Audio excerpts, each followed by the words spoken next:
Depuis combien de temps la pêche de palourde est pratiquée, la pêche professionnelle? Professionnel depuis 91. Oui. On a commencé en 90, mais là tout le monde venait et j'ai vu jusqu'à 3000 personnes ici. Et professionnel depuis que je crois que c'est juin 91. On a commencé, on plongeait pas, on était à pied sur les vasières et puis après on a mis un petit tuba, puis un grand tuba.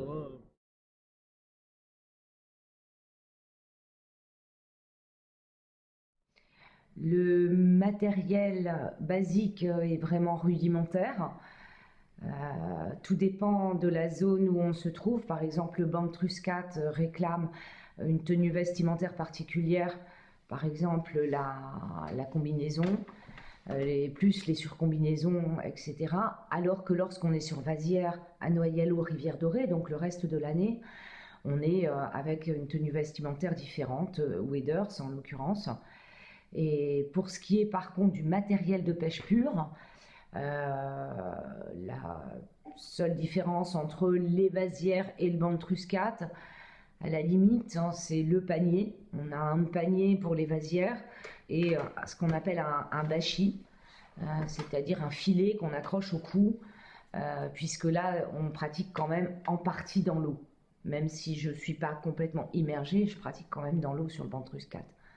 Et pour ce qui est du reste du matériel, eh bien, il nous faut nos deux mains, une bonne paire de gants, ça c'est absolument nécessaire, avec des réserves en quantité suffisante, et un bac de calibrage que généralement nous fabriquons nous-mêmes pour respecter la taille minimale de capture. Et des sacs, voilà, c'est vraiment rudimentaire quand même. Et nous sommes tous tenus à une chose, c'est de n'utiliser aucun instrument métallique type râteau ou autre, en fait. Ça, c'est vraiment les choses qui sont communes à tous les pêcheurs à pied de palourde, qu'ils soient en plongée, à sec. C'est vraiment les deux choses communes. Après, chacun, on va utiliser des planches, d'autres choses qui sont de fabrication maison, bien souvent. Donc, c'est vraiment très personnel.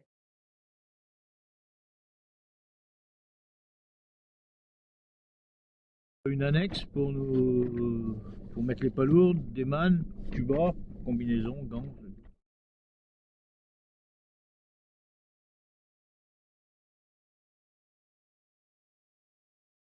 Comment avez-vous appris les techniques et les savoir-faire de la pêche de palourde?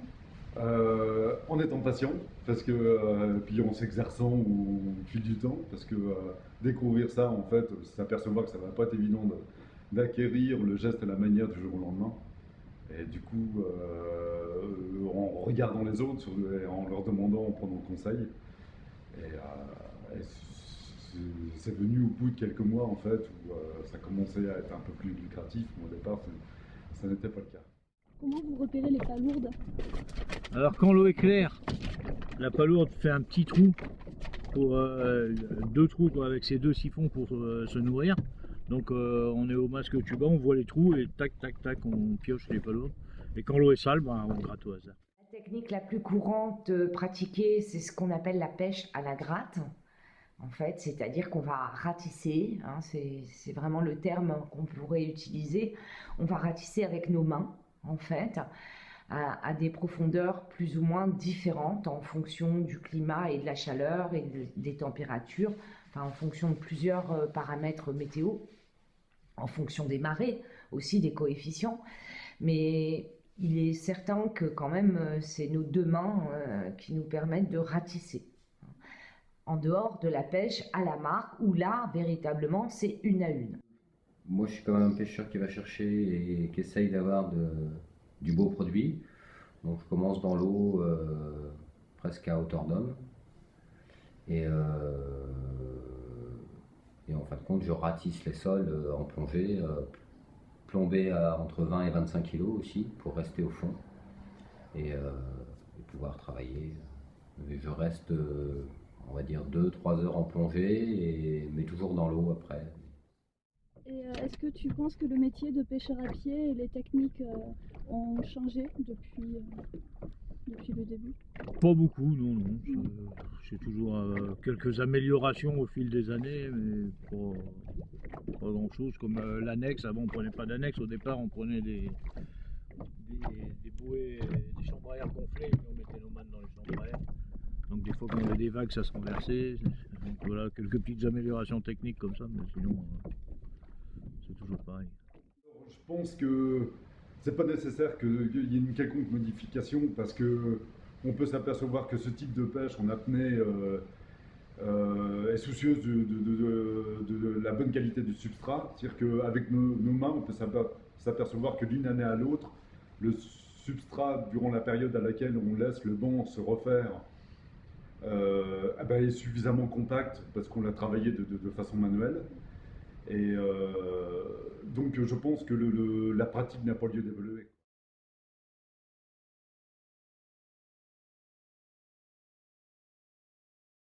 Le froid, le manque de ressources, et les prix beaucoup. Jusqu'à il y a 5 ans, 5-6 ans, on en vivait très bien. Et là, depuis qu'il y a eu la crise, nous on vendait 99% des palourdes en Espagne. Donc comme c'est la grosse crise en Espagne, et là on vend, cette année ça s'est amélioré un peu, mais l'année dernière on vendait le prix d'il y a 20 ans. Donc ça commençait à être dur parce qu'on n'arrivait plus, comme on n'a pas beaucoup de jours en plus, on n'arrivait plus à gagner notre croûte. Je pense que le métier, de toute façon, de par sa façon de le pratiquer, fait une sélection de physique. La personne physiquement qui ne peut pas le pratiquer arrêtera. Après, je pense qu'elle est plus psychologique pour ma part, parce qu'il y a toujours ce souci de pérennité de l'activité. Savoir ce que sera fait demain au niveau de la pêche.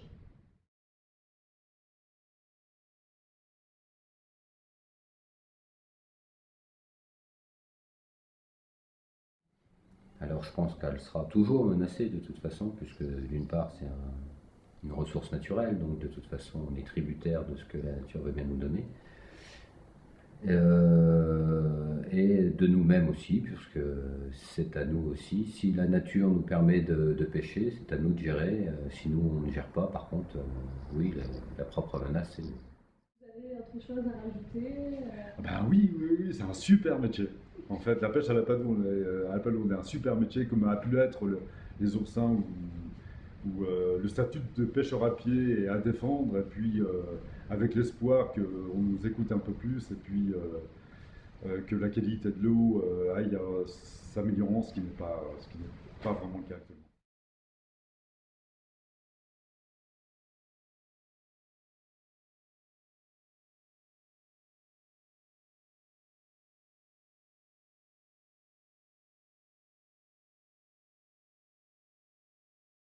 C'était une période où il n'y avait pas. On a choisi de la pêcher à une période justement où il n'y avait pas grand chose à pêcher. On essayait de toujours trouver des nouvelles sources de revenus, quoi. Puisqu'après les morgates, en attendant la crevette ou les rougets, il y a toujours un mois là où on n'a pas grand chose à faire, et c'est là qu'on a choisi de faire. C'est à cette période qu'on a choisi de la pêcher.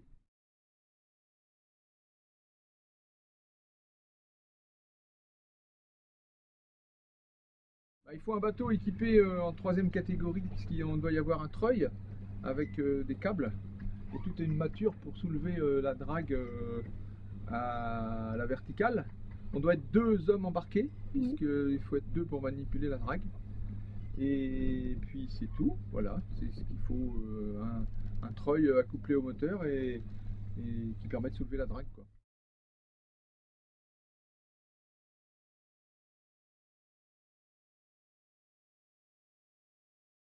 Et comment avez-vous appris les techniques et savoir-faire de la pêche de la palourde? Alors la pêche à la palourde, alors voilà, la drague est devant nous ici. On a copié en fait, c'est Gilles Notram, un ancien pêcheur qui est parti en retraite, qui a amené cette technique du barrage d'Arzal. En fait c'est de la technique pour pêche au rigado, hein. Et on a remplacé les mailles de rigado par des barres, comme vous voyez là, pour que ça se lave mieux. Mais la technique avec la drague à volet, et les dents de 5 cm. C'est la drague à rigado, à coque plus exactement, qui est utilisée en rivière de la Vilaine pour pêcher les naissins de coques.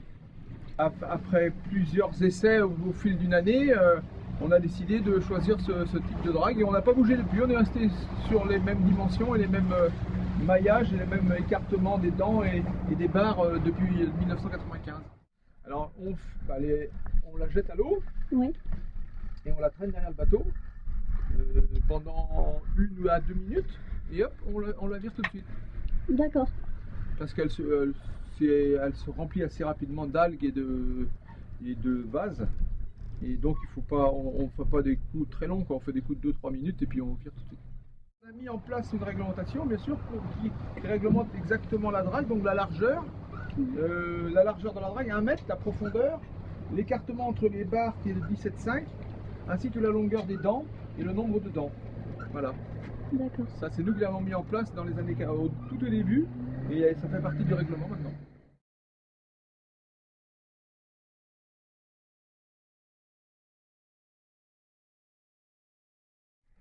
La difficulté principale avec la pêche à la drague, c'est l'abondance d'algues qu'il y a certaines années sur le banc de Palourde, et on est dans l'impossibilité donc ces années-là de pêcher, puisque nos dents qui sont pas très longues se remplissent tout de suite d'algues vertes et d'algues rouges.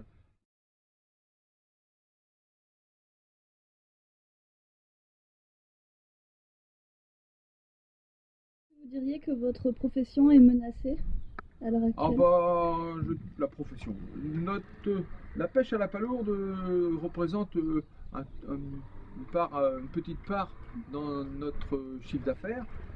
Et puisqu'on a plein de petits métiers les uns après les autres. Mais ce qui est dommage, c'est que on s'aperçoit notre nombre de petits métiers diminue justement, et on a pas mal de moments où on n'a rien à faire parce qu'il y a c'est ça qui nous entraîne un petit peu, qui nous fait peur, qui nous fait penser que notre métier est en difficulté. Ouais. Est-ce que vous pensez que la pêche justement de la palourde peut quand même persister encore dans le Morbihan? La pêche à la drague avec non, je pense pas honnêtement. On est plus que 3 ou 4 à faire ça, et après nous, plus personne ne fera ça. Hein. Parce que au fil du temps, il y a de plus en plus souvent d'algues sur les bancs et on n'arrive plus à pêcher comme dans le temps.